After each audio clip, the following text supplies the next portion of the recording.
Epic Dharma presents Sanskrit नाव अर्जुन विषाद योग. धृतराष्ट्र.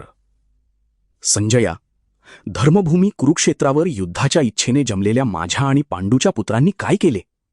जेव्हा राजा दुर्योधनाने पांडवांच्या सैन्याची रचना पाहिली तेव्हा तो आपले गुरु द्रोणाचार्य यांच्याकडे गेला आणि म्हणाला, गुरुवर्य, पांडुपुत्रांच्या या विशाल सैन्याकडे पहा, ज्यांची रचना तुमच्या बुद्धिमान शिष्याने द्रुपदपुत्राने धृष्टद्युम्नाने केली आहे. येथे मोठे वीर आहेत, महान धनुर्धारी आहेत, जे युद्धात भीम आणि अर्जुनासारखे आहेत, युयुधान, विराट आणि महारथी द्रुपद.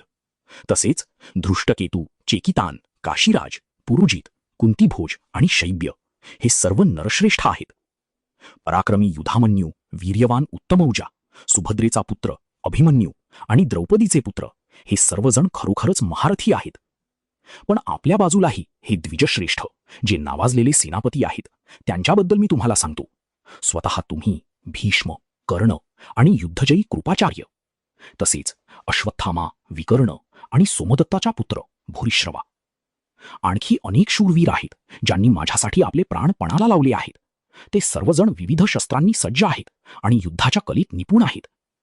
भीष्मांनी रक्षण केलेली आपली सैन्य अमर्याद वाटते, त्या मानाने भीमानी रक्षण केलेले पांडवांचे सैन्य मर्यादित वाटते. म्हणून तुम्ही सर्वजण आपापल्या जागी राहून भीष्म पितामहांचे रक्षण करा. तेव्हा कुरुवंशातील सर्वात वृद्ध आणि प्रभावशाली पितामह भीष्म यांनी दुर्योधनाला आनंदित करण्यासाठी सिंहासारखी गर्जना केली आणि मोठ्या ताकदीने आपला शंख फुंकला. त्यानंतर लगेचच शंख, नगारे, ढोल, मृदंग आणि रणशिंगे एकाच वेळी वाजू लागली.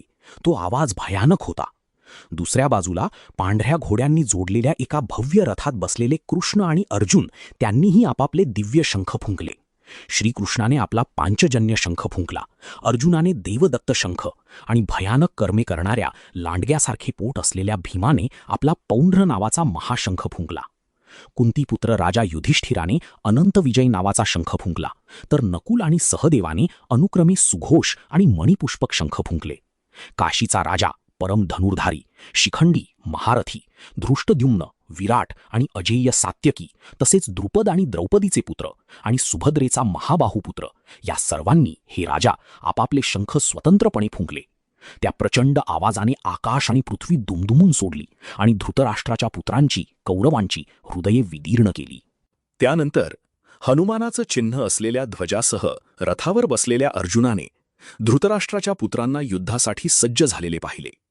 शस्त्रे चालवण्याची वेळ आली होती तेव्हा त्याने आपले धनुष्य उचलले आणि ऋषिकेशांना, कृष्णाला म्हणाला, अच्युता, कृष्णा, माझा रथ दोन्ही सैन्यांच्या मधोमध उभा कर.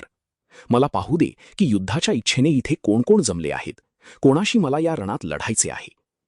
मला त्या लोकांना पाहू दे जे येथे दुर्बुद्धी दुर्योधनाला युद्धात मदत करण्यासाठी आले आहेत. असे विनवल्यावर श्रीकृष्णाने तो उत्तम रथ दोन्ही सैन्यांच्या मधोमध उभा केला, जिथे भीष्म, द्रोण आणि इतर सर्व राजे उभे होते. पार्थ, अर्जुना, येथे जमलेल्या या कुरूंना पहा. संजय, तेथे अर्जुनाने दोन्ही सैन्यांमध्ये आजोबा, गुरु, मामा, भाऊ, मुले, नातू, मित्र, सासरे आणि हितचिंतक उभे असलेले पाहिले. जेव्हा कुंतीपुत्र अर्जुनाने या सर्व नातेवाईकांना आणि मित्रांना अशा प्रकारे उभे पाहिले तेव्हा तो अत्यंत करुणेने भारावून गेला आणि दुःखाने म्हणाला, कृष्णा, माझ्याच लोकांना युद्धाच्या इच्छेने समोर उभे पाहून माझे अवयव गळून जात आहेत आणि माझे तोंड कोरडे पडत आहे. माझे शरीर थरथर कापत आहे आणि अंगावर शहारे येत आहेत.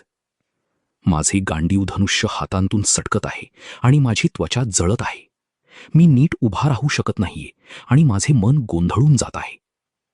मला फक्त अशुभ चिन्हे दिसत आहेत केशवा.